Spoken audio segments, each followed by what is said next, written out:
Agora, vamos começar a nossa mesa. Para isso, gostaria de chamar a mesa de debate Ciências Biológicas, Matemática, Práticas Pedagógicas dentro da Escola Bilíngue de Surdos. Para isso, gostaríamos de convidar a professora doutora Cristiane Taveira. Por favor.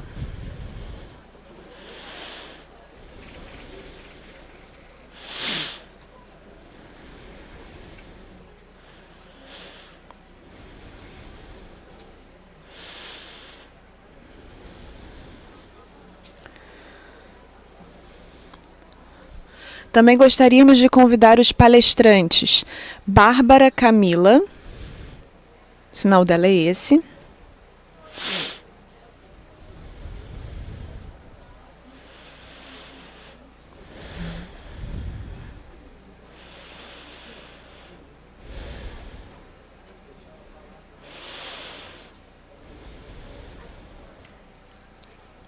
Convidamos também Flávio Eduardo.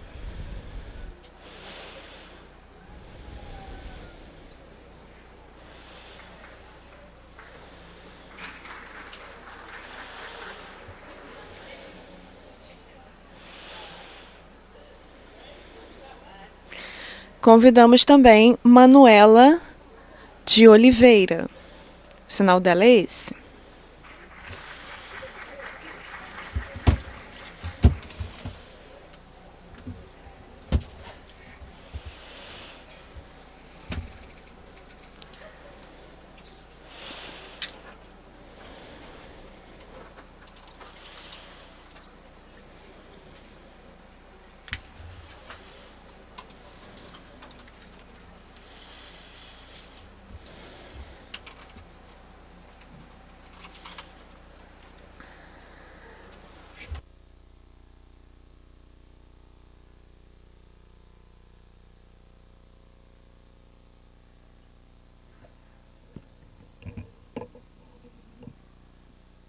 Bom dia a todos os presentes.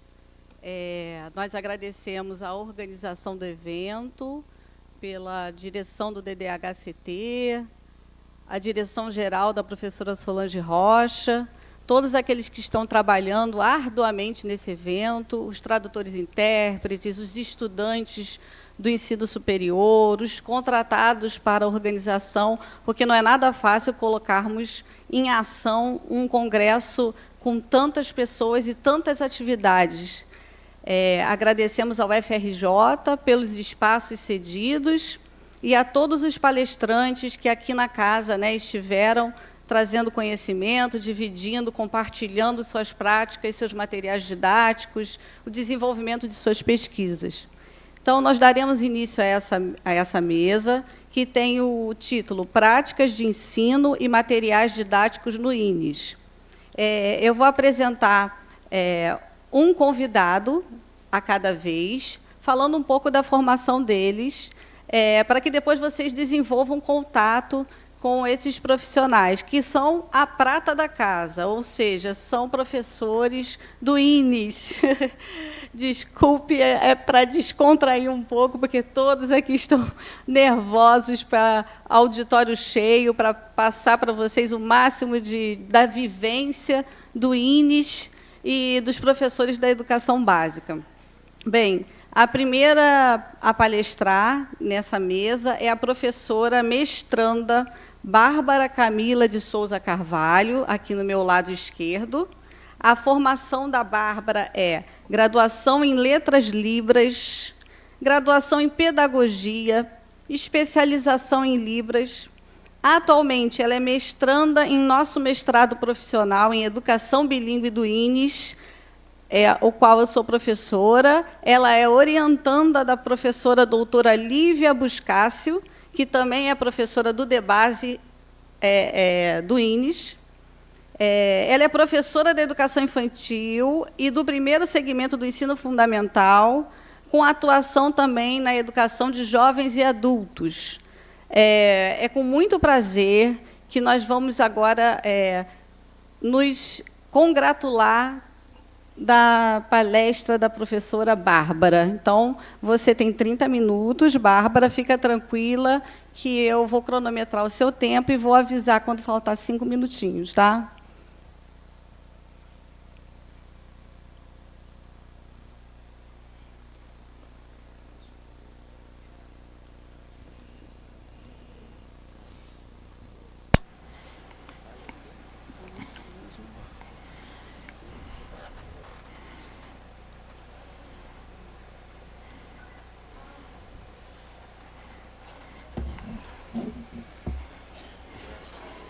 Olá, bom dia a todos. É um prazer muito grande estar aqui com vocês, apresentando um pouco dos materiais didáticos para surdos. Eu trabalho no INES, a professora Cristiane já explicou a minha formação em pedagogia, no Letras Libras, na minha especialização, e agora eu estou estudando mestrado, estou fazendo mestrado no INES. Meu sinal é esse aqui. Meu nome é Bárbara e vamos começar.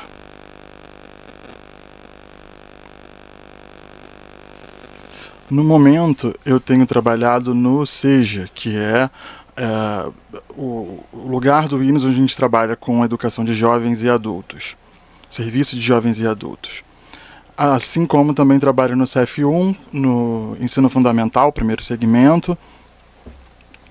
Então eu vou mostrar um pouco sobre como a gente trabalha Libras como professora de Libras, né? Como a gente faz esse ensino de Libras como L1.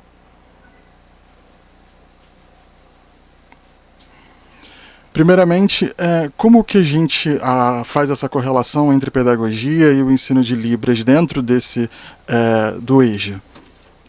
Então existe um movimento de coordenação desses dois conteúdos, juntando os conteúdos linguísticos, falando da língua, né, mas também os conteúdos pedagógicos. E isso ocorre dentro da educação de uma maneira simultânea.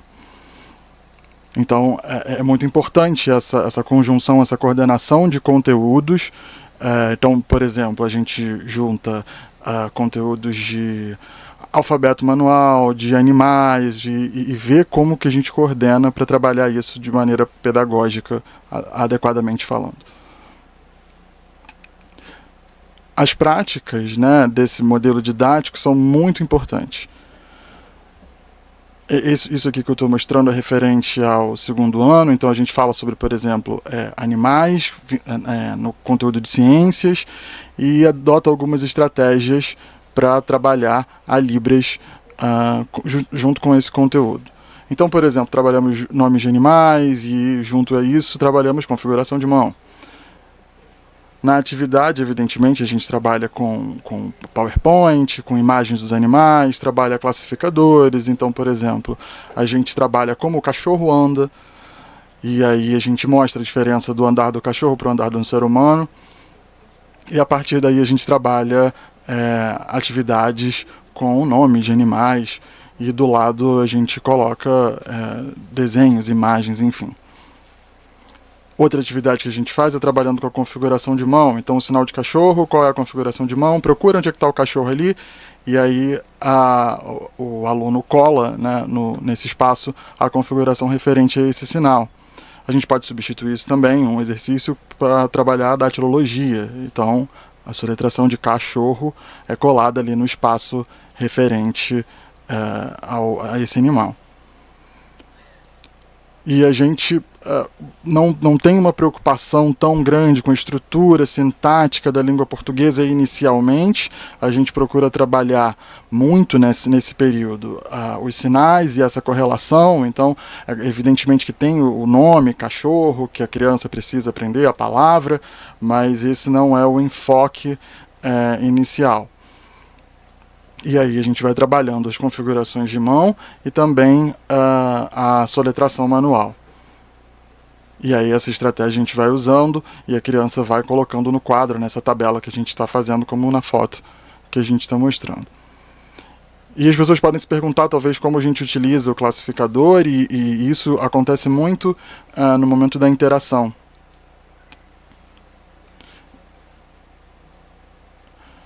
E outros animais também a gente mostra no PowerPoint. Então, temos quiz, por exemplo, com perguntas e respostas.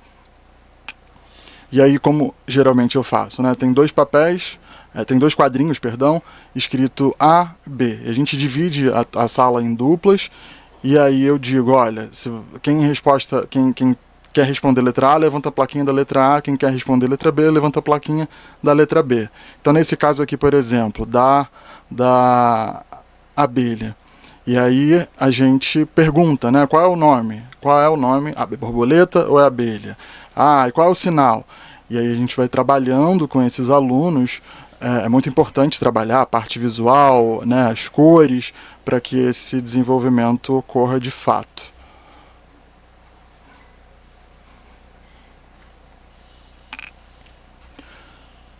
O trabalho com a literatura surda também é muito importante. A gente trabalha com contação de histórias e com literatura surda de forma geral. Então, por exemplo, a gente trabalha qual é na história dos Três Porquinhos. Lembra que a gente já trabalhou animais, e aí a gente pergunta para o aluno como que se escreve esse animal, né? Porco. E por que está escrito porquinho? E por que porquinhos? E porque está no plural, são 3. E aí a gente vai trabalhando com classificadores e juntando a língua portuguesa e os sinais nessa interação dialógica dentro de sala de aula. Então a gente mostra uma foto e fala, você lembra disso daqui? Como é que é o nome? Como é que é o sinal? Essa interação é muito importante no contato com literatura surda, para aprendizado de como são esses sinais. Um evento muito marcante que acontece recorrentemente lá é o Setembro Azul, onde nós, professores de Libras, começamos a organizar esse evento para ocorrer no sábado. Então a gente organiza o evento, prepara todo o evento, e os alunos, tanto do primeiro ano, quanto do primeiro ao quinto ano, quanto do sexto ao nono, quanto do ensino médio, ficam nesse período na escola até meio-dia, no sábado. E aí eu tive a seguinte ideia: trabalhar subjetividade com esses alunos, porque nós, professores de Libras, principalmente do ensino fundamental 1, a gente nota casos de crianças que não têm essa subjetividade bem trabalhada, às vezes não se aceitam como surdos muito bem. Então a gente começou a trabalhar essa questão com esses alunos. Inicialmente a gente trabalhou com uma maquetezinha de isopor e a gente construiu a sala de aula. Então, os professores de Libras, a gente se reuniu e discutiu para ver qual era a melhor forma de trabalhar a sala de aula. Então, a gente fez a maquete, procurou bonequinhos pequenininhos, daqueles bem pequenininhos, e aí pintamos, porque alguns, inclusive, a gente não encontrou bonecos negros, né? Então a gente foi e pintou esses bonecos para representar alunos negros. A gente também cortou algumas partes do boneco para representar alunos que teriam deficiência física. A gente procurou ali representar pessoas que pudessem utilizar aparelho ou implante coclear, para mostrar a diversidade de surdos que podem haver numa mesma sala de aula. Então, existem surdos implantados, professores surdos que usam aparelho auditivo. E aí nós convidamos esse rapaz de camisa branca que está ali na foto, o Guilherme, que trabalha na administração do INES, e ele tem implante nos 2 ouvidos. Ele é falante de Libras, mas ele foi lá como um modelo para as crianças. Então, nós chamamos os alunos e ele começou a falar, todos começaram a falar sobre o que era subjetividade, mostrando as diferenças, mostrando que tinha alguém ali que usava 2 implantes, mas também sabia Libras, e os alunos começaram a se identificar, e foi um momento muito importante, tanto para as crianças quanto para os adolescentes também. Mas foi um processo de estimulação da subjetividade de cada um, utilizando esse material visual, né, e mostrando esse processo de se sentir no lugar do outro, enfim. Então, era um processo de mostrar, olha, você é implantado, mas você é surdo também, e o colega ali não é, e vocês precisam conviver no mesmo ambiente de uma maneira harmônica, então tudo isso foi muito importante. A foto do aluno, evidentemente, ele está tampado o rosto, mas ele está muito feliz ali, mas evidentemente não vou mostrar o rosto dele ali. Mas todos ficaram muito contentes com a atividade. Um outro professor de Libras aproveitou a temática e continuou trabalhando com os alunos, com as turmas, esse tema de subjetividade, é o que está aqui na foto. Já aqui ainda no evento Setembro Azul, foi trabalhado um outro tema. Então, meu grupo de professores trabalhou subjetividade, teve um outro grupo que trabalhou a questão de liderança surda dentro do Grêmio e essa movimentação de lutas. Então a gente trouxe experiências de outras pessoas que já lutaram, né, já foram alunos e estão hoje na militância, trabalhando. Então, com o objetivo de mostrar para os alunos surdos que eles também podem ser líderes, que eles podem atuar como militância, mostrando vídeos. Nós mostramos vídeos, enfim, foi um movimento muito importante para eles.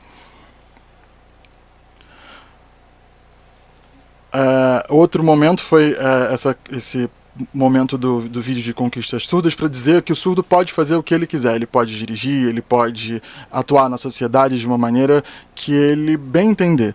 E isso foi muito importante, até porque estava também vinculado à questão de subjetividade, mas a gente foi trabalhando a questão profissional e com vídeos ainda, e vídeos que os próprios surdos faziam, mostrando eles mesmos dirigindo, e as crianças, porque as crianças achavam que o surdo não podia dirigir, não podia ser jogador, não podia ter outras profissões além daquelas que eles já conheciam, e foi muito importante para eles ter contato com isso.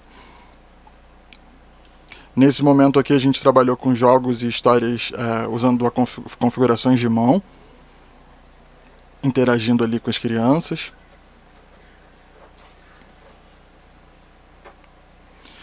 E aqui foi um momento muito delicado, né? Foi durante a pandemia, foi um momento muito desafiador.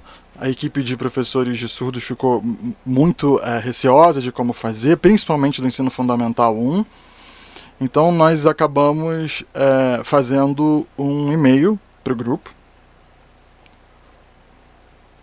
um e-mail para o CEF1 e para o SEJA, e colocando ali materiais dentro do YouTube, porque a gente não tinha naquela época a possibilidade de encontros presenciais, então a gente usava encontros remotos no Google Meet ou no Google Classroom. E aí fomos pensando formas de fazer esses materiais utilizando o YouTube, aproveitando temas que a gente já trabalhava. Então foi um momento extremamente desafiador, mas que a gente buscou não abandonar e continuar motivando esses alunos surdos. A gente também pensou na questão da legenda, porque às vezes os familiares, a maioria dos familiares não sabe Libras e eles precisavam desse apoio naquele momento ali. Aqui estão os exemplos dos vídeos. O vídeo, por favor.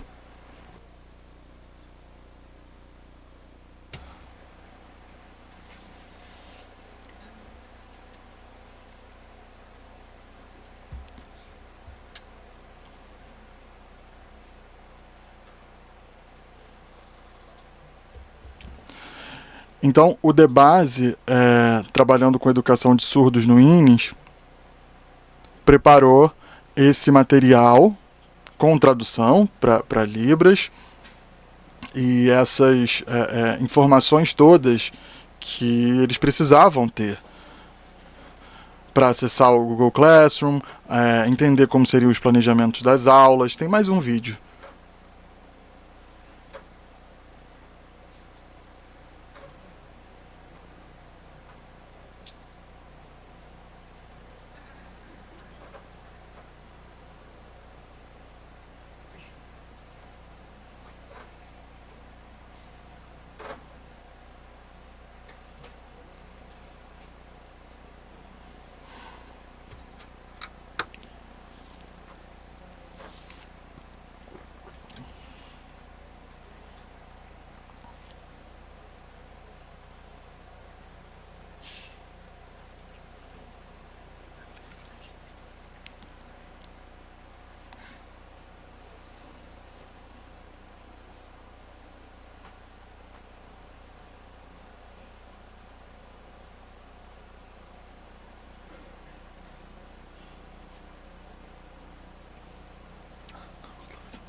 Então, junto com o professor Ricardo Boareto, está até aqui, a gente trabalhou para criar esse material excelente, inclusive.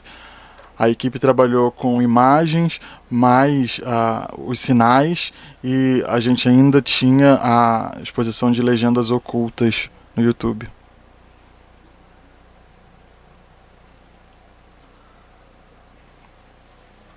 Então dá para ver ali que tem o sinal e mais a imagem. E aí, quando a gente trabalhou esse tema do Halloween, a gente foi contando a história que acontecia no mês de outubro, como se desenvolveu e todo esse trabalho. Então, você vê ali que tem uma sequência, mas ali a gente já tinha trabalhado os conceitos, as ideias, a história, e esses glossários foram só para os alunos poderem se lembrar do que eles já tinham trabalhado. Pode botar outro vídeo, por favor.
Então esse vídeo é sobre o Natal que nós colocamos no Google Classroom, porque os professores estavam muito preocupados das crianças isoladas em casa, sem comunicação talvez com os familiares, era um momento muito delicado, como eu falei.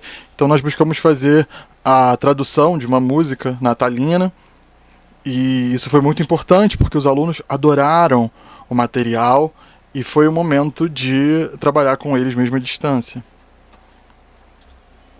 O outro vídeo, por favor. Desculpa, gente, eu não tenho como mostrar todos os vídeos por causa do tempo.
Esse é um aluno surdo que também tem autismo, depende do sinal. E tá com a gente no Seja. Ele hoje tem 32 anos. Então é um desafio enorme preparar materiais para ele. No caso aqui a gente está mostrando o nome dele, né, Lucas. Então eu junto com o professor de matemática, a gente fez cada letra colocando uma tampinha de garrafa para tentar estimulá-lo a conseguir escrever o nome dele, né, juntar as letras para formar o nome dele. Isso é muito importante para o desenvolvimento.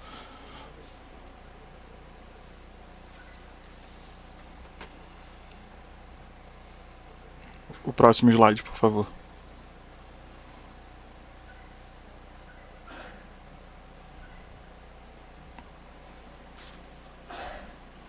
Então a gente tem aqui a Didaps, que nos ajudou a compreender muito sobre esse processo de produção de material didático. Então, o grupo de professores de Libras, eu, a professora Vanessa, a intérprete surda também, Flávia, e a professora Renata, nós fomos convidadas para fazer participar desse grupo, né, o Didaps. Então, juntamente com alunos do 8º e do 9º ano, fizemos um trabalho incrível. Então, sobre biologia, a gente trabalhava com professores que explicavam o conteúdo de biologia e nós, professores de Libras, trabalhávamos os sinais e os conceitos num processo dialógico com os alunos. Aqui a gente tem um exemplo da TV Ines, aquele programa chamado De Olho na Ciência, que foi uma parceria com a Didaps. E ali a gente trabalhava a questões de aula de ciências mesmo, entregava para eles que faziam um roteiro, e aí a gente fazia toda a produção. Né? Aqui a gente tem inclusive a Mariana, que trabalhava alguns sinais, a gente via junto com os professores de Libras rascunhos, ia trabalhando em forma colaborativa. Então a TV Ines vinha no Didaps, e quando esse processo estava pronto, ele era publicado, divulgado para as pessoas, mas era um processo colaborativo, onde nós trabalhávamos sinais e fazíamos comentários, e esse programa marcou muito os alunos, porque foram, acho que 3 ou 4 alunos, agora não lembro, mas fizeram uma apresentação sobre ali também. Esse programa está disponível no YouTube para quem quiser ver. Pode dar uma olhada lá, não tenho tempo de mostrar aqui, infelizmente.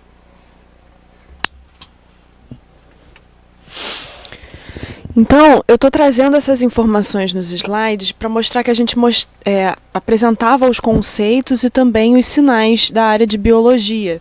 E sempre tinha uma pessoa sinalizando, que é muito importante. Os próprios alunos eram quem sinalizavam.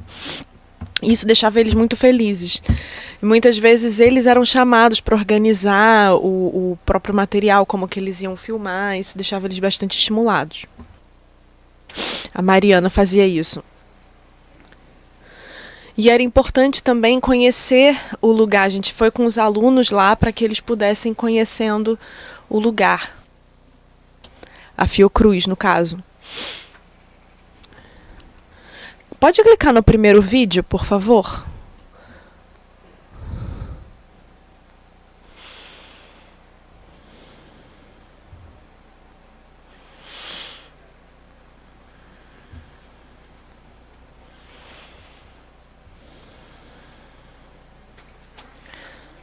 A gente estava apresentando aqui os conceitos de biologia. Esse é um aluno que apresentou os conceitos de biologia.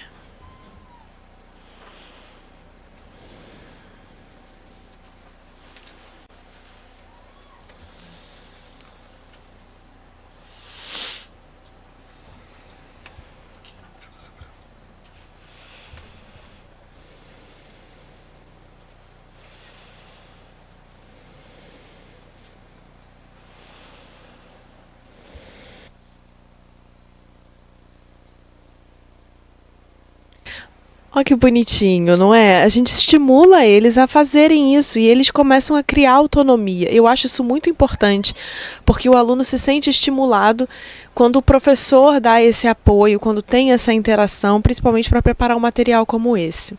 Pode colocar o PowerPoint de novo, por favor? O PowerPoint. Vou passar. Aqui nós temos o videolivro bilíngue, que também foi idealizado por nós. Fizemos uma tradução. Aqui temos uma intérprete surda que trabalha questões visuais enquanto ela vai contando, narrando, né, o vídeo. O Menino do Brasil. Aqui temos um sinalário também que ela vai colocando, que você pode observar no YouTube também. E aí eu vou apresentar aqui para vocês o SINC, que é o Sinalário Ilustrado de Química. São duas professoras, uma de Química e uma de Física, que trabalharam em conjunto e me convidaram para participar também, apresentando esses conceitos de Química.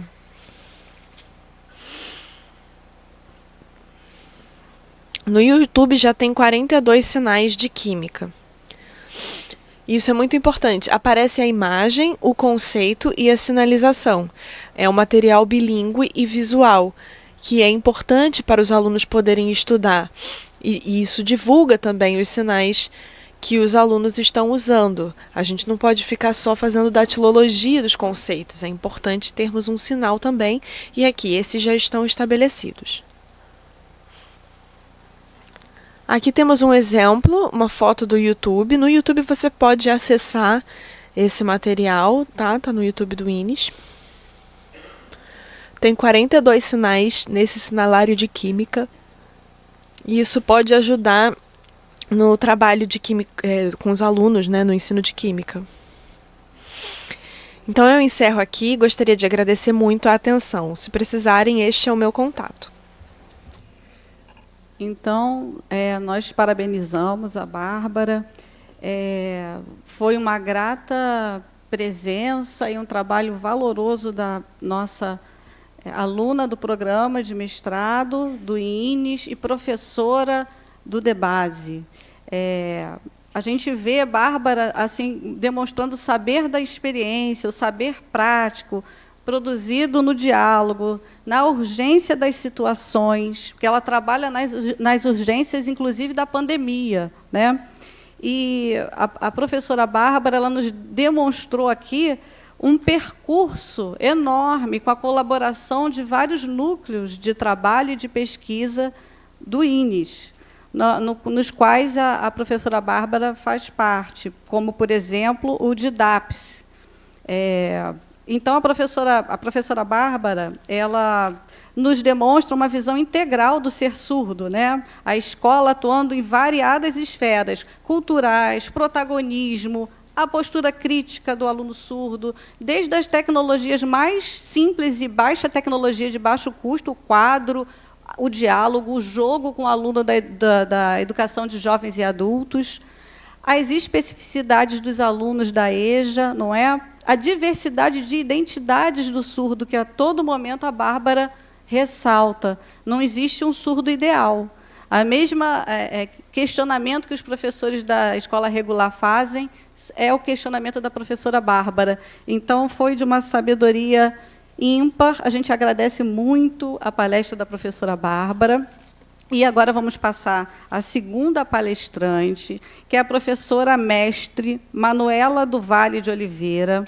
A formação é na graduação Matemática pela Universidade Federal Rural, mestrado profissional em Matemática pela UFRJ, pela Unirio, desculpa, professora. Atualmente, ela trabalha como professora do segundo segmento do ensino fundamental e do ensino médio do INES, correto? Tem variadas pesquisas com oficinas na área de matemática e ela vai agora proferir a palestra.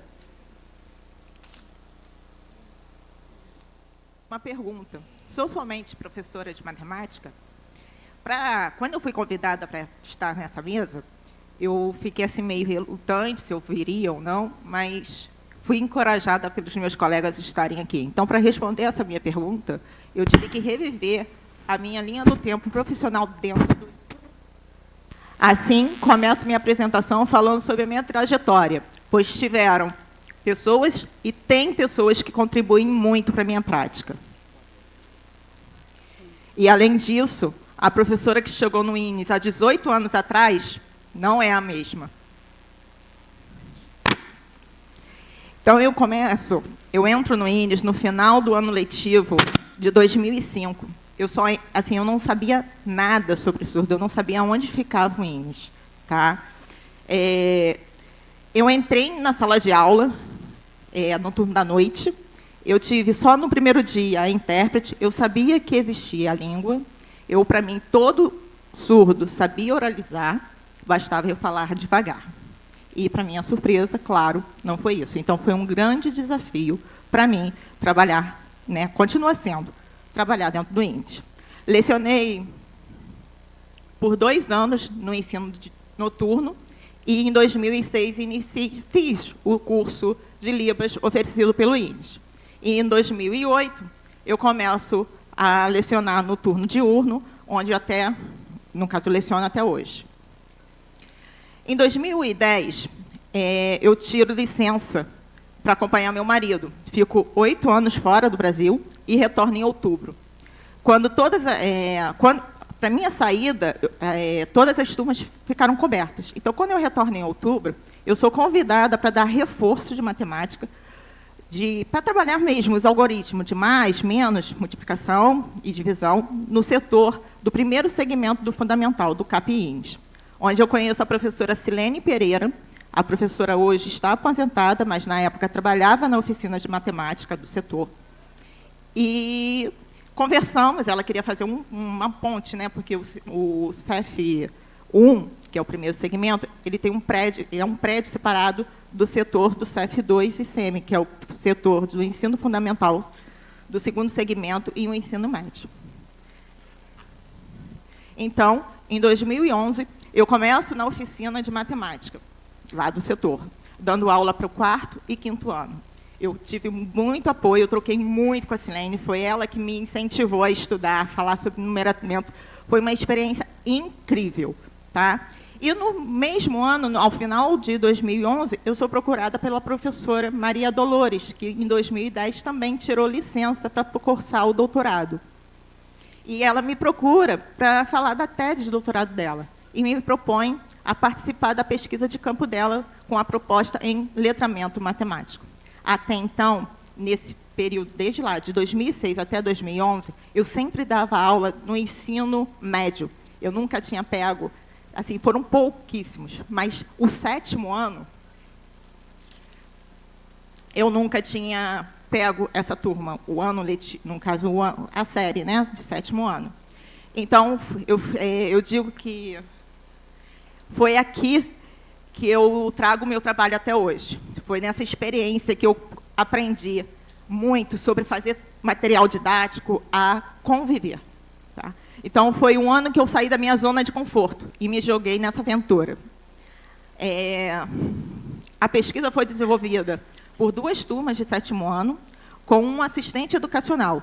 Em 2012, foi o último ano que tivemos o assistente educacional surdo. Era um profissional surdo e que eles ajudava na nossa prática. Então, esse profissional surdo, ele ficou durante o ano todo de 2012 participando dessa pesquisa. E, nessa prática, eu pude experimentar vários papéis: a de professora regente, a de auxiliar e de aluna.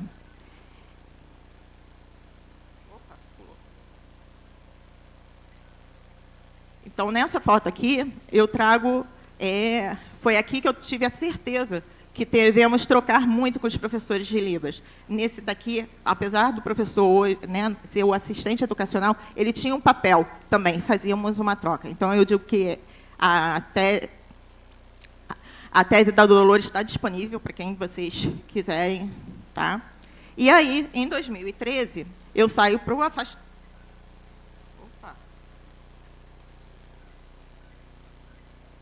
Em 2013, eu saio para o afastamento do mestrado. Em junho, descubro a minha gravidez. E, em setembro, eu tive que marcar essa data, gente, porque hoje é o ano de 2023. Há 10 anos atrás, eu estava exatamente em setembro falando sobre a minha prática, no caso da experiência que eu vivi em 2011 e 2002 com essas duas professoras. Tá? Em novembro, eu volto para fazer a minha pesquisa de campo, né? Porque eu estava fazendo mestrado, então eu retorno em novembro para fazer a minha pesquisa de campo numa turma de 9º ano, com o professor regente, na época, era o Akira, com quem eu troco até hoje. Em 2014, nasce minha filha. Em agosto, concluo o mestrado. Em outubro, retorno ao trabalho. Ao retornar ao trabalho, em 2014, houve um concurso, um grande concurso, né, no INES. Então, eu conheço eu conheço 4 novos companheiros, e eu me aproximo com a única professora mulher que passou no concurso, que ela trabalha até comigo. Eu digo que é a minha companheira de trabalho. Tá? Ela é que me enfia em tudo que é lugar. Assim, ela topa tudo. Em 2018, foi o último ano da oficina, mas eu precisava falar que, em 2018, eu digo que foi uma experiência também muito incrível lá no CEF1, porque nós fizemos, em 2018, a composição da equipe da oficina era eu, Silene e o professor Humberto. E, assim, no início, foi assim, tremendo trabalho. Então, fizemos a exposição de cédulas e moedas do Brasil e do mundo. Então, a primeira foto que vocês podem ver é as cédulas e moedas do Brasil, que é a linha do tempo. Porque os nossos alunos a maioria são nascidos de 2000. Então, assim, dinheiro para eles é só o real. E existiram outras moedas no Brasil. Então, foi uma exposição interativa, onde atendemos todos os segmentos do colégio, desde o cedinho até o ensino médio, tanto diurno como noturno. Então, aqui é um desafio. Essa primeira foto é um desafio, que eles tinham que tentar descobrir quantas moedas de 1 centavo, 5 centavos e 10 centavos tinha. Trabalhamos também a questão da geografia, espaço, porque na Moedas pelo Mundo, separamos por continente. Então, foi uma exposição toda pensada, não somente no trabalho de matemática, mas englobando tudo. Tá? E, além disso, fizemos também, no finalzinho, já no segundo semestre, a construção de um mini-mercado, tá? Que foi construído junto com os alunos e familiares. Foi uma sala ambiente. Tá? Onde os alunos puderam experimentar a questão de troco, vivenciar um pouco isso, trazer um pouco para a realidade. Em 2020, a pandemia fez com que o mundo parasse. E, mais uma vez, tivemos que nos reinventar. Eu digo para minha filha que eu virei youtuber por necessidade. No caso, a minha filha agora está com 9 anos, e, na época, é da geração, e ela queria gravar vídeos. Então, eu digo que eu virei uma youtuber por necessidade. Tive que aprender a editar vídeos, preparar PowerPoints, aulas síncronas. Minha casa e a casa da minha mãe viraram estúdio de gravação. E, em 2021, com o afrouxamento, eu já precisava sair no caso, eu acho que todo mundo passou por isso, né? No caso, o celular virou o seu local de trabalho. Então, foi uma tensão muito grande. Então, eu fui filmar no INES, e esse registro eu agradeço a Andréia. E, como produto final, eu tenho, no caso, um canal no YouTube com as minhas aulas, que foi gravada lá em 2020 e 2021. Eu tive como os parceiros, os meus amigos, Akira e Marta. Então, antes de gravar, enviávamos um para o outro o material. Depois de gravar e editar, pedíamos para verificasse, né, se tinha algum erro ou não. E o que eu posso tirar desse período foi uma coletânea de vídeos, de conteúdos, matemáticas, que até, hoje em dia, nós usamos como material de apoio para os nossos alunos. Então, aluno que faltou, perdeu aquele conteúdo, Vai lá no YouTube, procura naquela aula que você vai ver, porque não dá para retomar. E eu inicio... em 2021, nós, da equipe de matemática, recebemos uma colega transferida de Goiânia. Né? Ela é a Gabriela, e eu inicio em 2023...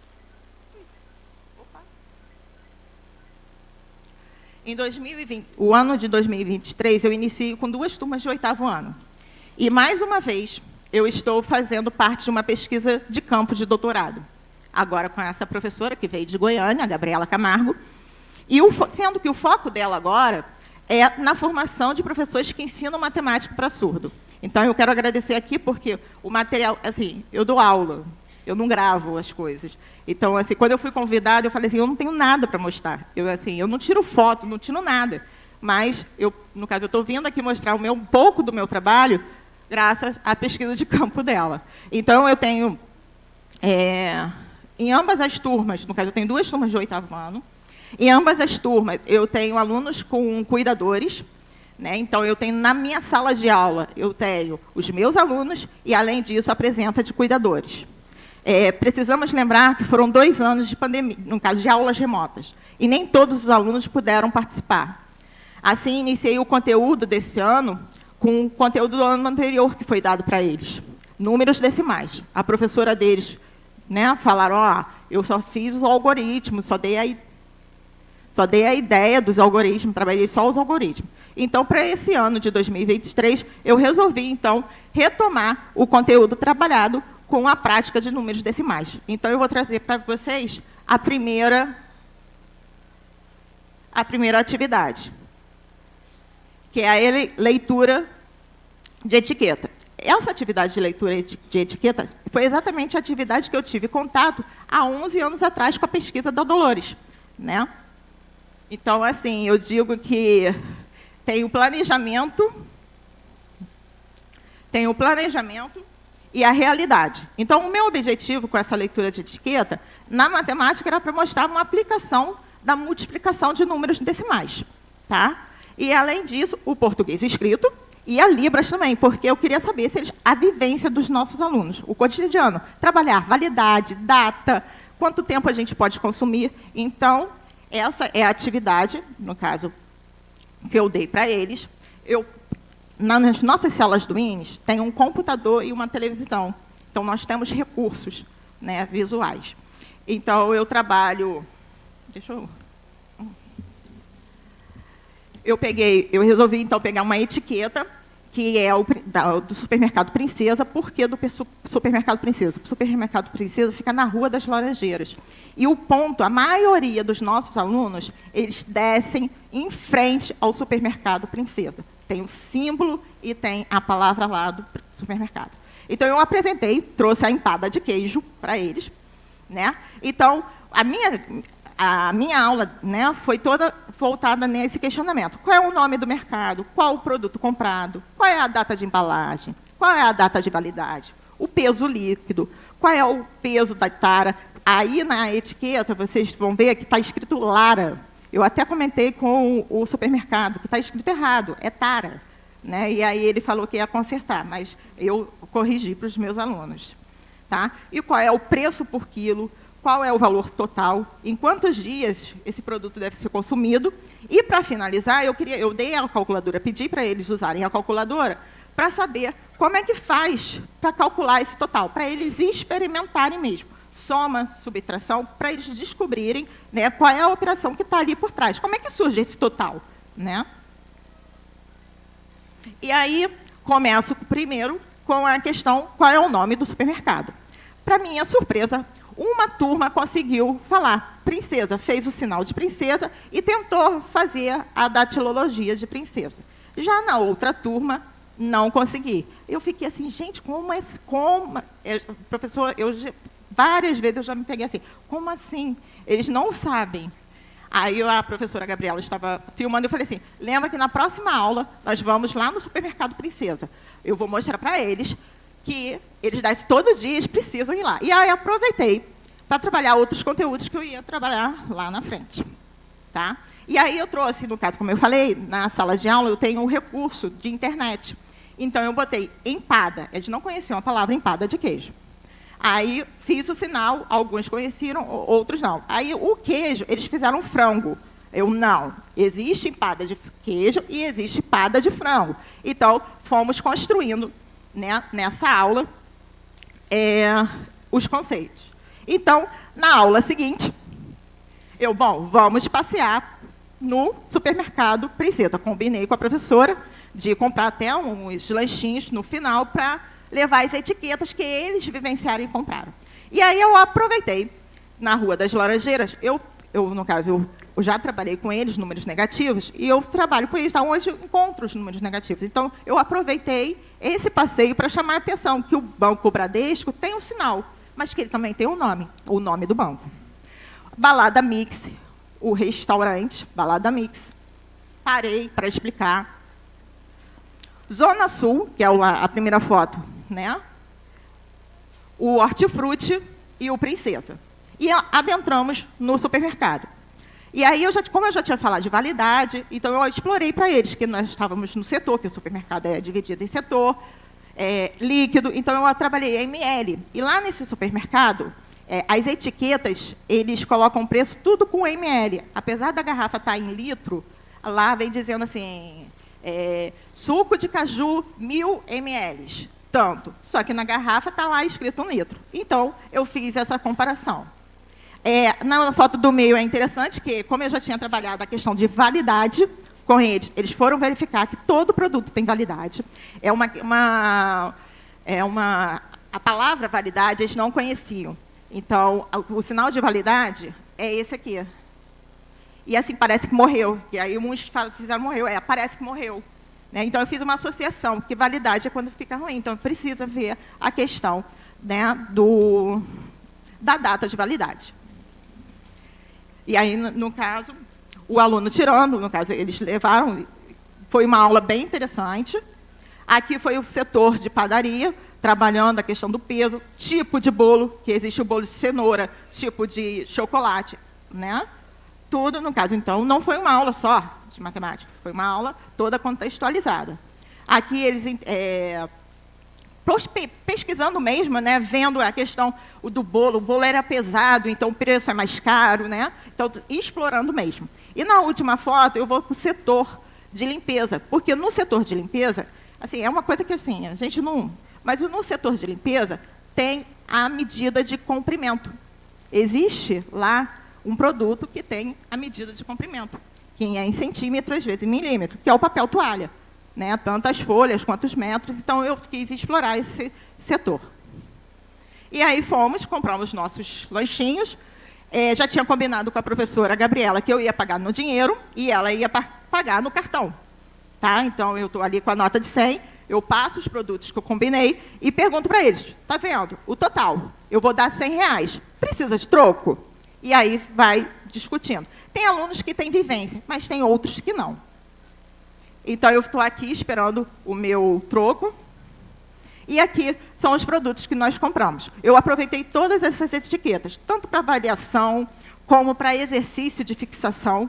Tá? E aí, nesse dia, eu explorei outros conceitos. Como eu comprei o bolo de chocolate, contei a quantidade de alunos e falei, vamos rever a fração. Quantos alunos tem? As cuidadoras, se elas iam querer comer ou não. Então, fiz todo o processo. Então, assim, fração, tomei a retomada de fração. Na foto do meio, eu retomo com esse meu aluno a questão de contagem. Né? 1, 2, que eu comprei brigadeiro. E lá na última foto,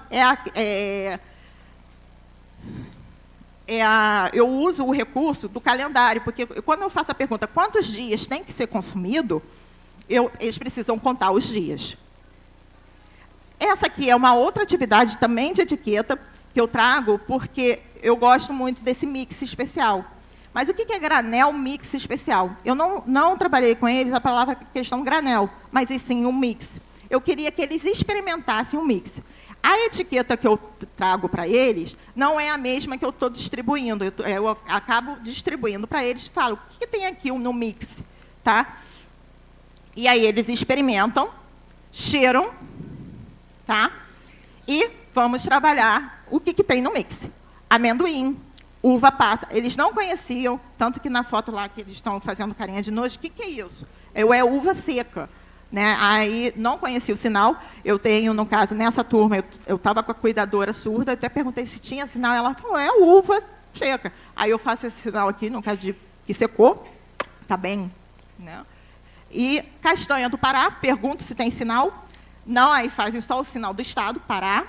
Castanha de caju e nozes. A questão das nozes foi até interessante, porque o aluno ele lembrou da vovó, na época de Natal. Natal, ele come nozes. Então, ele fez esse sinal aqui para mim, de quebrar. Então, trouxe a questão da experiência dele.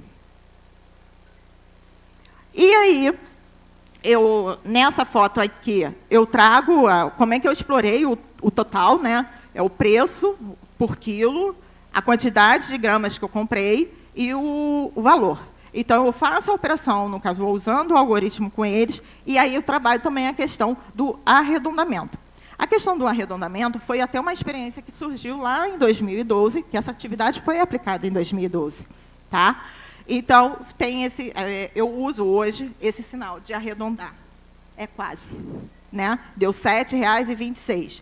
960. Então, o dinheiro, eu falo com eles que o dinheiro só tem 2 casas decimais, então preciso arredondar. E ali, março, abril, maio, junho, que eu vou colocando, foi aquela questão que fui no calendário contar com eles. E, por fim, para essa atividade, assim, foi várias atividades, só trouxe um recorte, tá? Então, essa daí eu fui trabalhar o supermercado Guanabara, né? A rosquinha, trabalhei todo o conceito de novo, só que vocês estão vendo que é fracionado, não vem escrito a data de embalagem. Então, eu chamei a atenção deles que cada etiqueta tem um nome para falar da data de embalagem. Tá? A operação ali, que é um código do supermercado, e, novamente, eu uso o meu quadro. Essas mãozinhas, eu acho que está... não dá para aparecer. Mas ali no quadro eu tenho as mãozinhas. Para trabalhar a tabuada, os recursos para a tabuada. Tá?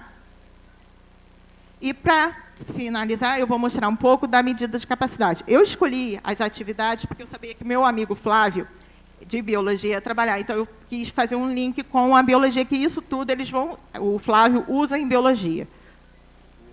Então, eu preparei, no caso, a medida de capacidade. Eu queria trabalhar os conceitos e a utilização de medidas. No caso, no Brasil, é usado o litro e o mililitro, basicamente, né, a convenção, e mostrar para eles que existem outras capacidades que não é utilizada no Brasil, porque existem outras, né? Só que no Brasil só usa litro e mililitro. E teve que ficar hectolitro, né? Mas eu mostrei. Trabalhar de novo o português escrito e a Libras, os sinais, e o conhecimento do cotidiano mesmo. E aí eu inicio a minha aula com esse quadro, né? Eu não boto logo, eles chegam, copiam, e ali essa aula foi feita no laboratório de química, onde eu faço toda a exposição. Tá? E aí, o que acontece? A minha experiência lá de 2010, que eu viajei, eu vi que na Suécia, eles lá usam tudo centilitro. Eles não usam mililitro. Então, eu acabei trazendo uma latinha, acaba sendo de cerveja, mas ela está vazia. Tá? E eu exploro essa latinha, porque o surdo ele tem que ser visual. Não adianta eu falar que no outro país usa. Então, eu mostrei para eles que eu tinha uma latinha, no caso com outra. E aí, nessa imagem, eu estou mostrando que, no caso, eles perguntaram, mas você foi morar em outro país? Eu, sim. Aí, então, usei o recurso onde era a Suécia, do Brasil até a Suécia, fui de avião. E aqui eu mostro a latinha. Na primeira foto, eu mostro para eles, nem chamo atenção, porque a latinha está toda escrita em sueco. Eu só queria mostrar a eles a questão que é 50 CL. Tá? E aí, deixo a latinha com eles exploram, e um aluno percebe que não está escrito em português, que está escrito em outra língua. E aí eu aproveito e trabalho com eles. Não, gente, na Suécia, a língua é outra. Aqui no Brasil, nós falamos o quê? Português, a escrita.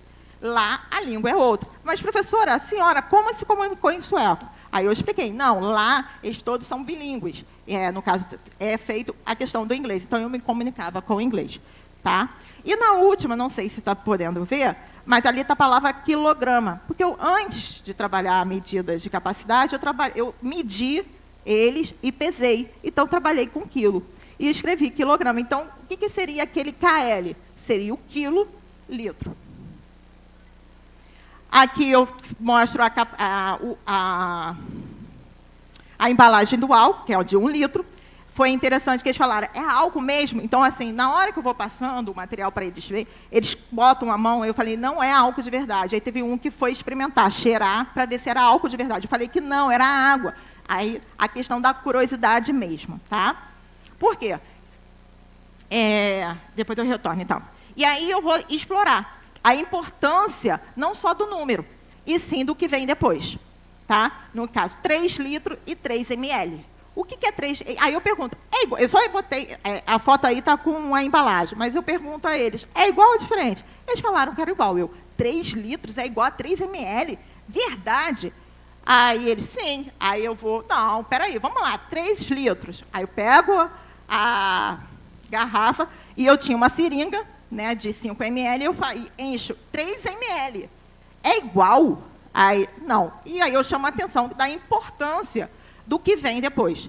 E, assim, na atividade lá da etiqueta, eu sou chata, tá? Na hora de dar a resposta, eles só colocavam um número, eu não, está faltando. Está faltando o quê? É o quê? É metro, é quilo, é o quê? É dinheiro, então precisa. Então, muitos alunos, eu digo que a questão da... Eu aprendi isso com as pessoas que passaram na minha vida, tá? A escrita de surdo.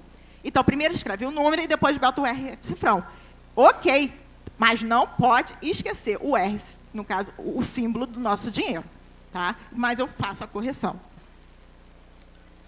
Então, aí esse quadro, aí eu, no caso, trabalhei o quilolitro e tudo, e eu mostro para eles que 1 litro tem 1000 ml. Como? Eu não tenho uma garrafa com 1000 ml, tá?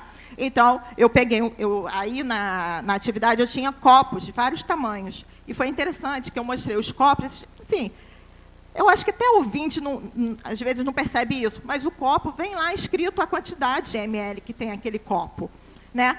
E aí eles fizeram associação, quando eu mostrei o copo grande, açaí. É o copo que eu tomo açaí. Ah, então o copo que você toma açaí tem 700 ou 500 ml. Então, para poder visualizar. Então, eu trago nas minhas aulas toda essa exploração de mundo deles. O que eles não têm, eu vou complementando, vou dando a informação. E aí...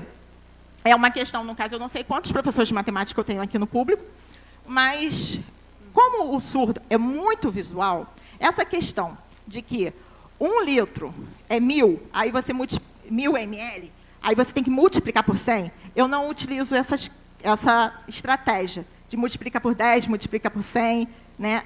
Eu uso a tabela. Eu digo que existe, no caso, quando eu trabalho números decimais, eu mostro inteiro, decímetro, décimo, centímetro, décimo, centésimo e milésimo, né? Eu faço um trabalho. Então, eles têm conhecimento disso, tá? Então, quando eu jogo aí, é o litro, então não é mais inteiro, eu estou aí com uma medida. Então, eu faço decilitro, centilitro e tem uma ordem, tá? Então, eu trabalho todo essa construção, né, de transformação em cima da tabela. E aí, para completar a atividade, eu dei para eles essa medida esse papel, né, para eles poderem fazer a anotação. Eles experimentaram, né, e foi anotando tanto a transformação de litro para ml, como de ml para litro, tá?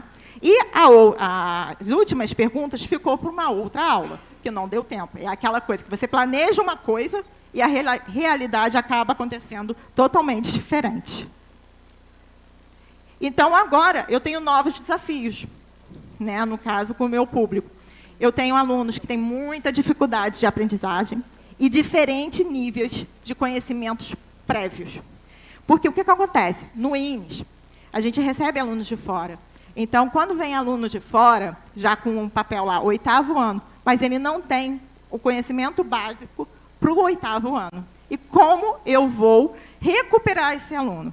Então, e além, no caso, eu tenho agora também alunos com diversos comprometimentos, não, autismo, TDAH, enfim, eu tenho que saber lidar com isso. Então, eu digo que são os novos desafios. Então, eu digo que eu estou sempre em mudança, eu estou sempre em transformação. Por isso que a professora que entrou lá em 2005 não é a mesma de hoje. Tá? Então, no meu trabalho, que eu desenvolvi com a Dolores e com a professora Silene, né, então eu tenho sempre essa preocupação de trabalhar a matemática, a Libras e o português escrito. Porque o professor de português, ele não dá conta de tudo. Então, quando eu trabalhei lá nas perguntas, né, da etiqueta, qual o nome do mercado? Quantos quilos tem? Então, assim, nome, qual? É nome, então precisa de letra maiúscula. Eu corrijo com eles. Ó, não é com letra minúscula, é com letra maiúscula. Então, acaba que eu não me considero somente uma professora de matemática. Eu poderia ser, mas isso me incomoda muito, então eu vou buscando isso. Então, para finalizar, eu tenho que agradecer, né, a professora Gabriela por ter feito esse registro, senão eu não teria como apresentar para vocês, tá? E agradecer muito que estão presentes aqui a professora Maria Dolores, lá na pesquisa de 2012, e a professora Silene, que me incentivou, as minhas publicações são com ela, que ela, vamos, Manuela, e ela gosta muito de estudar. Então, ela não é professora de matemática, ela é fono, né?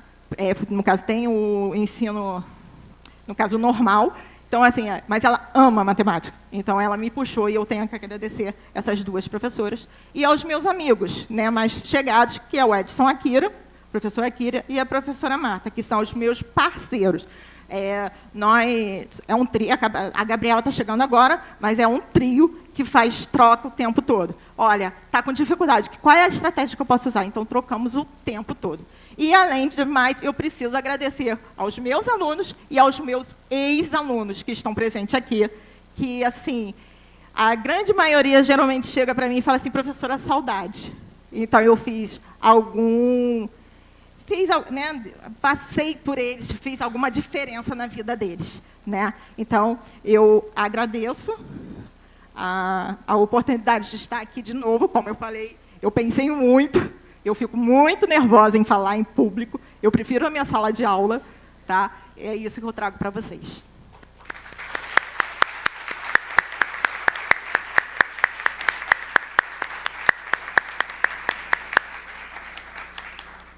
Agradecemos a professora Manuela pela brilhante palestra. Professora Silene e professora Dolores, poderiam levantar para a gente dar os parabéns a vocês também?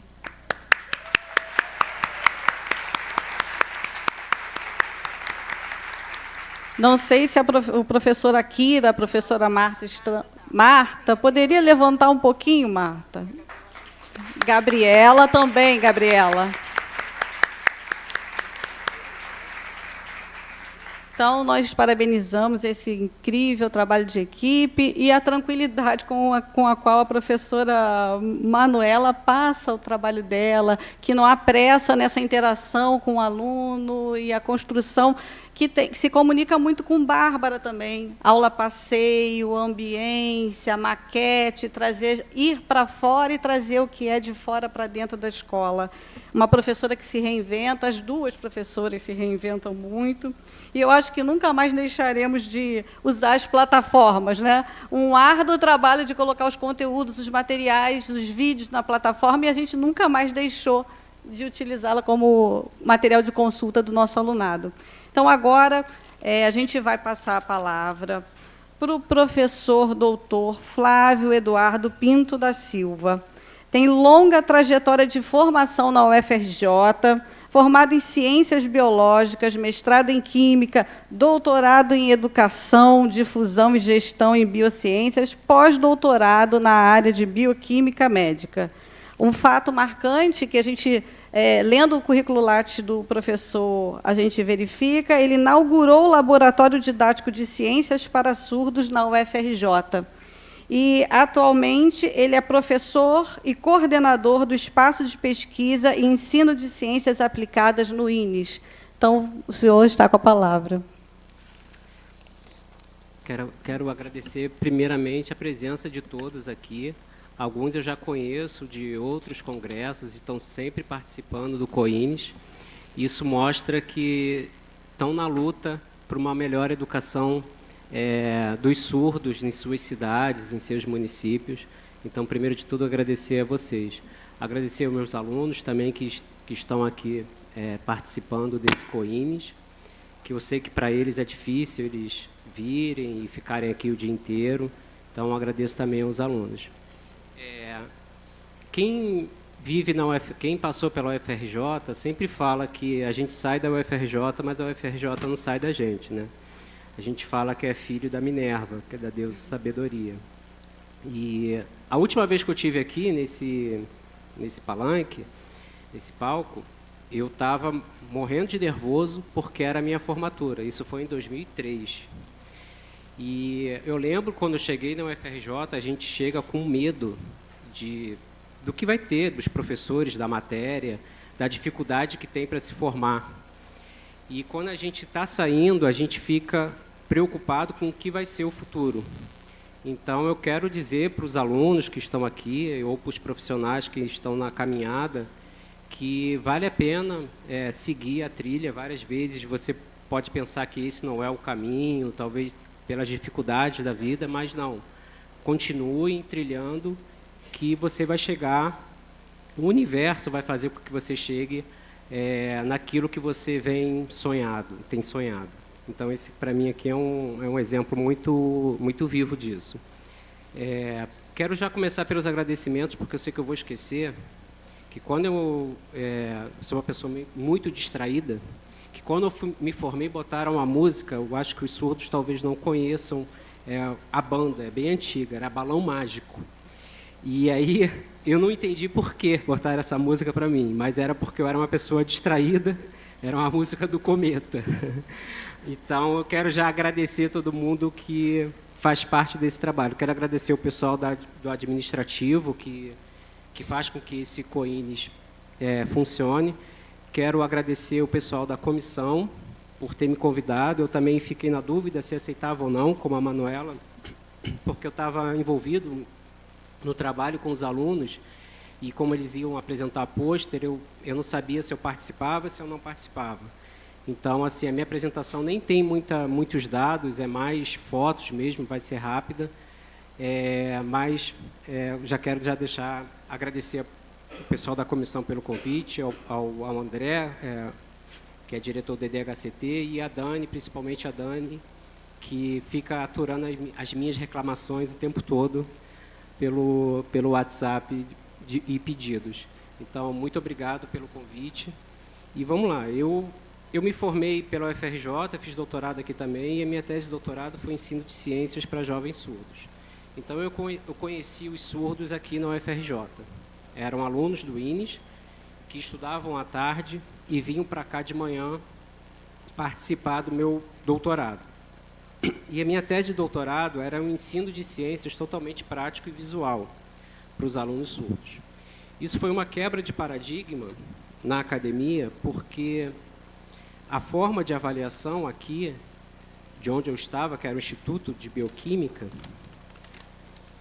eles ficam muito presos à publicação. E como eu ia trabalhar com alunos, no meu exame de doutorado, eles perguntaram: qual vai ser a sua avaliação? Como é que você vai saber se esses alunos aprenderam ou não aprenderam? Esse trabalho pode ser publicado? Eram perguntas objetivas que eu não tinha, porque eu ia trabalhar com pessoas. E pessoas têm problemas. Qualquer pessoa. E eu encarei, eu falei assim, não, vai ter, sim, o método de avaliação é contínuo, e eu vou ter uma avaliação final. E iniciei o trabalho com os surdos aqui no UFRJ.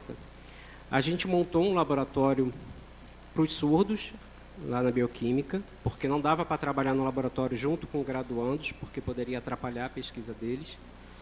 E eu comecei a ensinar biologia de uma maneira totalmente prática para esses alunos. O caderno, para eles, só serviam para eles fazerem as anotações ou desenharem aquilo que eles aprendiam. E foi um trabalho árduo, difícil. Eram todos os dias, de 8 às 11 da manhã. Os alunos vinham, eu ficava com eles até às 11, depois eles iam para o INES para estudar na parte da tarde. Então, foi 1 ano e meio, mais ou menos, nesse trabalho. E, no final, eu consegui provar que os alunos tinham a capacidade de aprender conceitos até específicos e difíceis, assim como alunos ouvintes. E depois disso eu fiz o pós-doc tentando levar esses alunos para um laboratório de pesquisa. Depois eu posso deixar até o link da tese, que eu não vou entrar nela. E eu fiz um concurso que eu fui para Santa Catarina para o IFSC Palhoça Bilingue. Lá eu vi a importância da língua de sinais. Então, eu quero parabenizar também a professora Bárbara em relação ao ensino de Libras para os alunos surdos e a todos os professores de Libras que estão aqui presentes, porque a Libras é a base de qualquer outro ensino para disciplinas. Então, eu percebi que a língua de sinais no Rio de Janeiro, principalmente no INES, era muito melhor em relação aos outros alunos, por exemplo, lá no Sul. E eu tinha uma certa dificuldade em dar aula pela falta de compreensão de alguns sinais. Apesar de existir o regionalismo, existia, sim, uma falta de conhecimento da língua brasileira de sinais nos alunos de lá. Encurtando a história, eu voltei para o INES por redistribuição em 2018. E aí, em 2018, eu comecei a tentar criar um projeto no INES em que eu pudesse ensinar ciências de uma maneira completamente prática. Não é um ensino regular, como a Manuela faz, mas é um ensino no contraturno, seria um ensino fora do ensino regular. Então, antes disso, a Manuela, eu gostaria de agradecer a Manuela também pelo empenho e pelo trabalho. Eu dependo muito de Libras, dependo de matemática, dependo de química, porque senão o meu trabalho fica muito árduo. Quando os alunos chegam com uma base, pelo menos em matemática, em medidas, isso para mim facilita muito. Quando eu não consigo, quando eles não têm esse trabalho, meu trabalho é dobrado. Tá, então posso passar a próxima, por favor? Sou eu. Então, assim, desde a criação da Lei Federal de 2002, a gente teve muito avanço na área de língua brasileira de sinais, de direitos em relação a essa língua e o dos surdos, em poder expressar e usá-la em ambientes formais e oficiais, né, do governo. Só que, em relação ao ensino de ciências, a gente não teve um desenvolvimento igual à língua de sinais. Ficou muito aquém do que eu vejo hoje. Hoje, nos 2 congressos passados, eu já estou vendo bastante trabalho de ensino de ciências, e isso tem me motivado mais. Então, tem várias pessoas hoje trabalhando com o ensino de ciências. Mas, quando eu comecei, não tinha, praticamente não tinha. E aí eu fui tentar pegar as estatísticas em relação aos surdos, do último IBGE, agora de 2022, e não tenho dado consolidado. Mas aí eu vi que, por exemplo, no Rio de Janeiro, eu peguei os 2 estados, né, no site você só consegue comparar entre os estados. Nós temos 30.897. Isso eu estou falando surdos totais, não estou botando grande dificuldade, porque eu costumo classificar os 2, né, não consegue de modo algum e também grande dificuldade, como surdo. Até porque no INES a gente tem uma população meio heterogênea em relação ao grau de surdez. Então, é basicamente semelhante à última estatística do IBGE, mas é um número expressivo, 30.000 no Rio de Janeiro e 90.000 em São Paulo. E aí, ontem eu coloquei esse gráfico, eu nem queria colocar, porque ele é antigo. Só que o INEP ainda não consegui achar, talvez seja por algum outro caminho, eu não consegui achar dados em que separam os surdos em relação a disciplinas. E o último que eu achei em relação ao ensino superior foi esse, em 2018, que eu acessei. Agora eu não estou conseguindo. Eu tentei um contato agora, recentemente, com uma servidora do INEP, e eu estou esperando a resposta. Então, assim, na minha disciplina, que eu estou puxando para o meu lado, tinham 8 alunos em matrícula presencial no ensino superior, no Brasil. Tá, isso 2015, a gente está falando de 2015. Já a pedagogia, você tinha um número muito maior, 119. Tá? Então, assim, a gente, só por esse gráfico, a gente vê que a pedagogia já se adaptou, ou se adaptou muito melhor do que as outras disciplinas em relação à acessibilidade no ensino superior. O ensino de ciências, não. É óbvio que não. Tá? Eu fiquei até surpreso, porque a administração também tem um número relativamente, comparado com as outras disciplinas, alto de surdos fazendo o curso. Tá? Então, esse dado precisa ser atualizado. Acredito que não tenha variado muito, porque o número de surdos também não variou no IBGE, mas, de repente, a acessibilidade aumentou, então isso tem que ser averiguado. Tá? Então, vocês podem fotografar, mas não é um dado real. Então, tem que ver pelo INEP agora, qual é o de agora. Então, só voltando à história, o SPES, que é um espaço de pesquisa e ensino de ciências aplicadas, ele iniciou no INES mesmo, no CF1, no ensino básico, isso em 2007, com a professora Ana Flores, que já se aposentou. Depois, quando eu cheguei, a gente lutou por um espaço lá dentro para conseguir trabalhar, e aí tinha um espaço no INES que estava abandonado, que só tinha carteiras lá largadas, e aí a gente solicitou via processo ao diretor na época, e ele deixou a gente ficar lá naquele espaço. Então, em 2018, a gente criou um regulamento para ser aprovado em conselho diretor do que aquele núcleo ia fazer e o que ele ia trabalhar, e a gente hoje está nesse espaço que fica num prédio anexo ao Instituto Nacional de Educação de Surdos. Então, essa foi a inauguração, mais ou menos foi em 2018. A gente iniciou com um curso de férias, que a gente fez com a UFRJ lá, representado pela professora Vivian, que está de azul, que foi minha orientadora de doutorado. Eu acho que foi a primeira pesquisadora assim, que começou a trabalhar, ver a questão de ensino de ciências para surdos aqui no Rio de Janeiro, e eu acho que talvez tenha sido no Brasil, que ela começou em 2005. Não tinha nada ainda relacionado a forma como é que ela gostaria de trabalhar com ciência com alunos surdos. E aí a primeira coisa que a gente fez, a gente conheceu a professora Estela, eu já conhecia de alguns locais, né, de frequentar, de educação de surdos, e aí a gente encontrou a professora Estela, e a professora Estela estava querendo fazer uma exposição lá, ela falou, vamos juntar forças, vamos tentar trabalhar para conseguir. Então a gente faz uma exposição sobre insetos, mas a gente tem que passar algum conceito de biologia também, porque não pode ser só a exposição de arte. Então a gente tentou trabalhar os dois conceitos, arte e ciência, e aí a gente iniciou a exposição com algumas dinâmicas, né, alguns trabalhos lúdicos para as crianças. E dentro desse trabalho, a gente ensinava como classificar um inseto. O que é um inseto? Quantos pares de pata tem um inseto? Quantas asas tem um inseto? Então, as crianças foram aprendendo a classificação do que seria inseto ou não. Aranha é inseto? A gente questionava. E aí são as crianças do CF1 participando da exposição e das dinâmicas que a gente fez. A gente aproveitou os alunos do EJA, que muitas vezes não têm condições de chegar antes, né, na parte da tarde, de manhã, então não tem muita coisa para conseguir fazer muitas dinâmicas fora do INES, porque eles estudam à noite.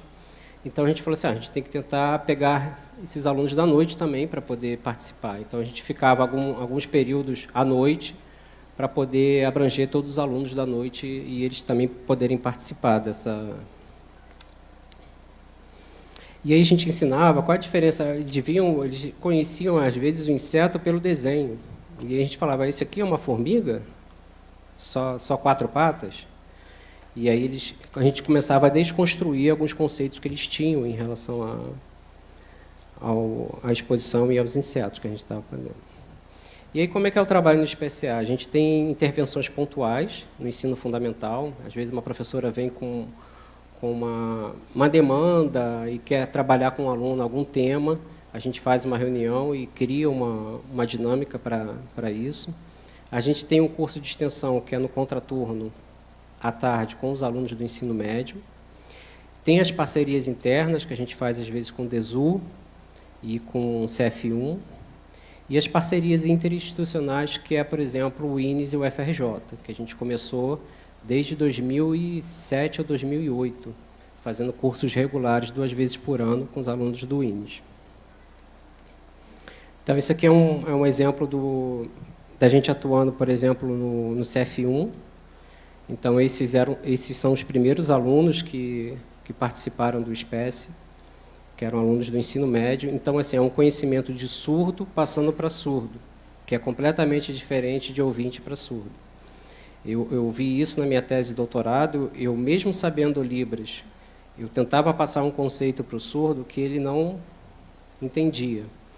E aí eu chamava a Lorena, que era uma estudante de pedagogia do INES, que trabalhava junto comigo nessa...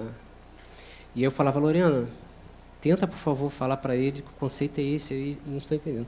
E aí a Lorena, em 4, 5 sinais, fazia para o surdo, e o surdo... Ah, tá.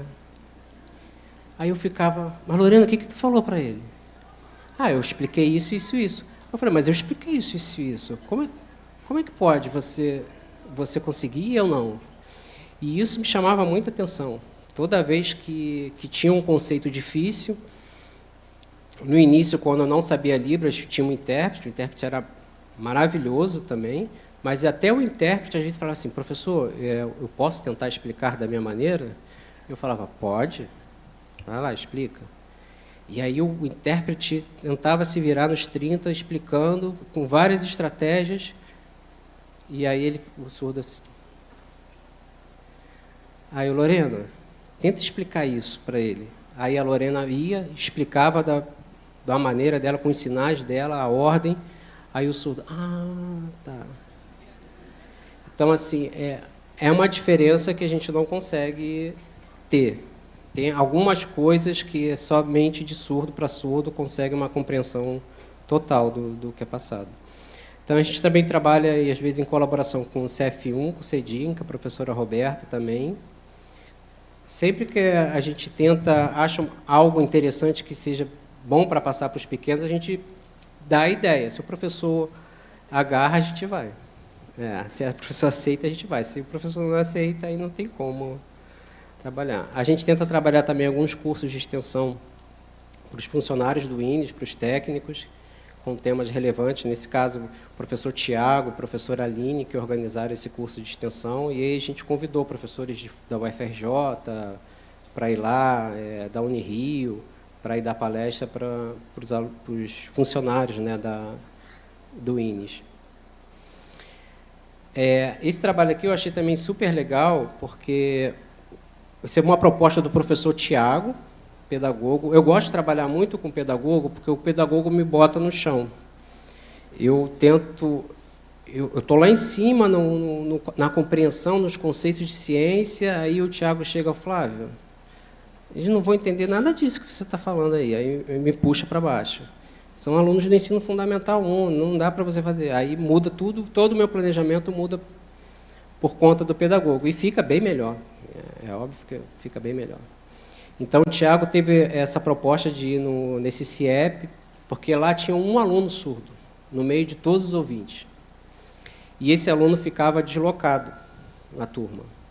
Então, o Tiago, junto com a amiga dele desse colégio, deu a ideia da gente ir lá com os surdos e a gente fazer uma dinâmica sobre o Dia do Surdo lá, com esse aluno surdo e com os ouvintes. Então, assim, você percebia que o aluno surdo, ele se sentia feliz, mas ele não queria nem demonstrar, porque eram surdos falando para ouvintes, e ele sendo surdo e ele quietinho na dele, mas pegando tudo, sabe? Percebendo tudo. Então, assim, foi uma experiência muito legal e mostrou. Logo depois ele já começou a se soltar, começou a ficar mais feliz na sala. Então, achei essa proposta muito legal de ter sido feita, né, e abraçada pelo professor Tiago. As parcerias com o FRJ via o Projeto Surdos, que fica na Bioquímica. O Projeto Surdos tem várias linhas de trabalho, tanto de glossário quanto de comunicação. Tá? E esse curso ele acontece de 6 em 6 meses. Agora estava uma vez por ano, é organizado pela professora Vívia. Eu acho que a maioria dos professores do INE já passaram por alguma vez por esse curso. E é um curso de uma imersão que você fica uma semana aqui dentro da UFRJ, fazendo experimentos totalmente práticos.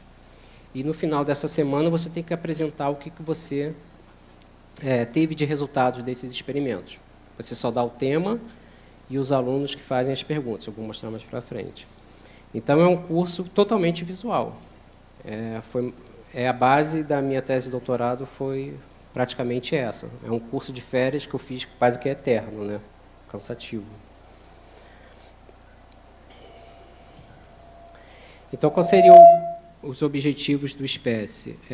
Usar o método científico nos experimentos, testar, controle, que tem o sinal que a gente faz assim. Isso. Controle, que é a amostra que a gente não mexe, que precisa comparar com a outra amostra que você vai mexer. Aprender a trabalhar em equipe, que é muito difícil, a gente sabe disso. Trabalhar em equipe é complicado, porque às vezes você acha que um não está fazendo nada. Em aluno, então, isso é pior.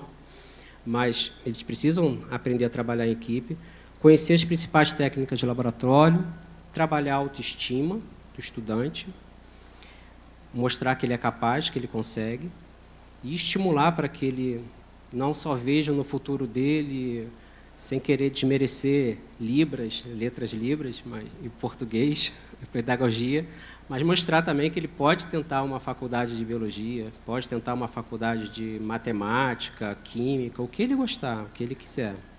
Eu tive um aluno que passou pelo SPECE e ele hoje é formado em games. E eu lembro que quando ele iniciou lá, como eu sabia que ele tinha essa vontade de fazer games, eu pedi para o Ines para tentar melhorar o meu computador para ele poder mexer em criar boneco 3D. E aí ele ia para lá, ficava vendo os vídeos no YouTube e ficava tentando imitar. Aí eu escrevi para o rapaz do YouTube e falei, pô, esse vídeo não tem legenda, não tem Libras, não tem nada. A gente vai fazer. E aí esse aluno se formou. Aí um dia ele me escreveu, falou assim, me formei em faculdade de games. Aí eu falei assim, pô, cara, que legal, parabéns. Tal. Ele, culpa sua. Eu falei, culpa minha porque culpa sua que eu fiz. Agora eu tenho que procurar um trabalho e tal para poder... Aí eu falei, não, legal, parabéns, estamos com formação em games. E ele desenhar muito bem, começou a desenhar muito bem. Estimular a busca de conhecimentos científicos e culturais. Então, o SPECE não é só para fazer divulgação científica em ciência, é para que ele, dali, abra a mente e veja que ele tem um mundo para poder cursar, não só ficar preso às mesmas disciplinas que ele acha que é o único lugar que vai dar acessibilidade para ele. Realizar parcerias, né, com instituições públicas como essa, de referência mundial, né, vamos dizer assim, para o desenvolvimento do estudante surdo.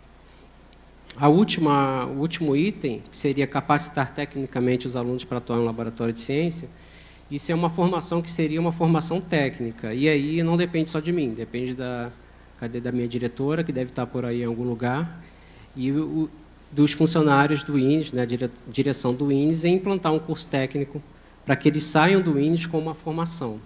Porque eu acho que o que está acontecendo é que os alunos se formam no ensino médio e muitas vezes eles não sabem em que campo atuar. Então, eu parto da ideia de que ele tem, dentro do INES, ele tem que ter a maior formação possível, para que quando ele sai, ele tenha um certificado que seja de administração, que seja de computação, que seja de técnico em laboratório, e ele consiga um emprego um pouco mais remunerado do que hoje o mercado oferece para uma pessoa que é formada somente no ensino médio. Então, a minha briga lá dentro do INES é para que isso se concretize. Tá? E queria falar para os funcionários que trabalham em instituições federais, que às vezes se sentem sozinhos nessa luta para o desenvolvimento dos surdos, não desistam, a gente tem que tentar modificar as instituições por dentro. A pressão de fora funciona, mas a pressão interna dos funcionários de dentro para fora é mais eficaz. Então, continuem suas lutas lá dentro, para para realizar os sonhos que vocês acham. Então, a metodologia é essa. Os alunos recebem um tema. Deixa eu ficar olhando para a presidente para ver se já acabou o tempo. Tá. Os estudantes recebem um tema. Eu não dou pergunta nenhuma para eles, eu dou o tema. O tema, por exemplo, é DNA. Eu falo, ó, DNA. E aí, muitas vezes não sabem nem o que é DNA. Tá? Então, a primeira pergunta é, o que é DNA? E depois vem milhares de outras perguntas.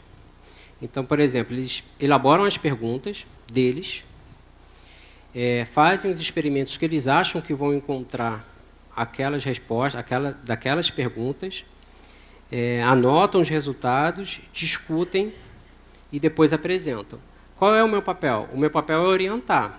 Então, eles fazem várias perguntas sobre DNA e depois eu oriento o caminho. Tá, mas você sabe o que é DNA? Não, não sei. Então, você bota aí a primeira pergunta que você não sabe o que é DNA.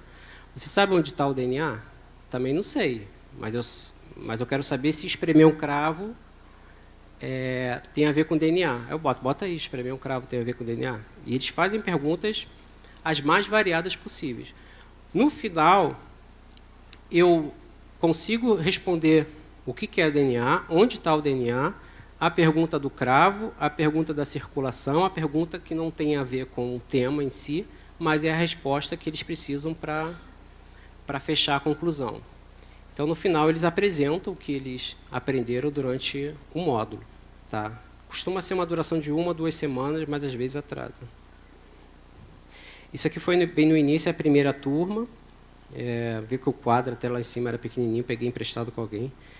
E uma das coisas que eu tento fazer é uma maior abrangência cultural. Eu tento levar esses alunos a lugares que muitas vezes eles não vão durante o seu cotidiano.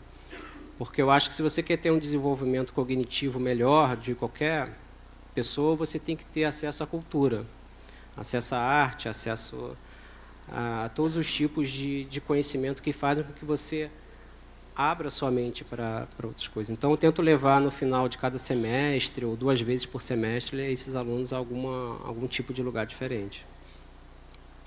Então, essa é a turma de hoje. Laís, Michele, o Wallace, o Tiago, o Caio e o Hudson. E aqui eu vou passar um videozinho que resume mais ou menos o trabalho lá no SPES. É um vídeo amador, é o que a Manuela falou, a gente não tem muito tempo para gravar, então muitas vezes eu deixo o meu celular lá gravando e vou fazer minhas coisas. Quando eu vejo o celular só gravou a parede, não gravou nada. Ou às vezes é o aluno que está lá fazendo sinal e brincando com a câmera, não pegou nada, porque a gente não tem uma estrutura. Nós somos professores que estamos ali no dia a dia, a gente não se preocupa muito com isso. É uma pena, porque eu acho que, por exemplo, o INES é um instituto de referência na educação de surdos, e eu acho que ele tem que tentar passar essas metodologias de ensino para o Brasil inteiro. Então, o trabalho da professora Manuela, o trabalho da professora Bárbara, do professor Akira.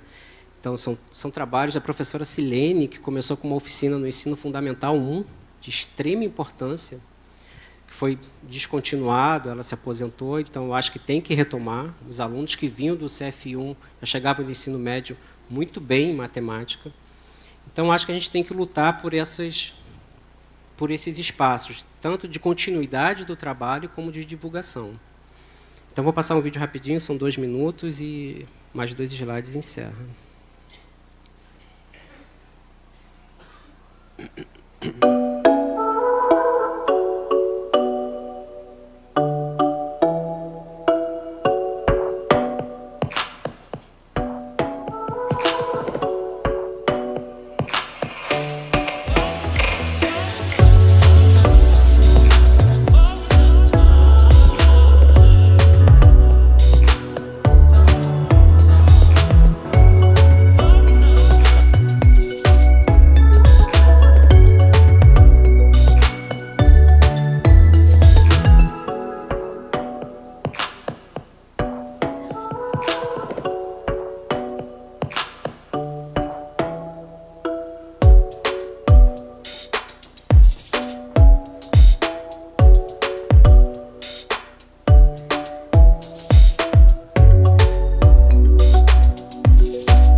Então, essa é uma publicação que saiu com alguns trabalhos de professores do Brasil inteiro que trabalham com surdos. A gente organizou durante a pandemia. Quem quiser ter acesso é só ir na página do INES ou apontar para o QR Code. É um trabalho legal porque são professores de áreas diferentes que trabalham com surdos na sala de aula. Então, eles conseguiram registrar o método de ensino e publicaram, né, nas suas teses e trabalhos, e a gente conseguiu fazer esse compilado desses professores do Brasil inteiro, de vários estados. E termino agradeço aos alunos, principalmente, que eu acho que todo esse trabalho aqui é para melhorar a vida da sociedade e dos alunos que passam pelos nossos institutos, pelas nossas escolas. Então, sem eles, a gente não estaria aqui trabalhando, nem eu, nem os intérpretes, nem os professores. E obrigado, agradeço a todos aí pela presença e a paciência.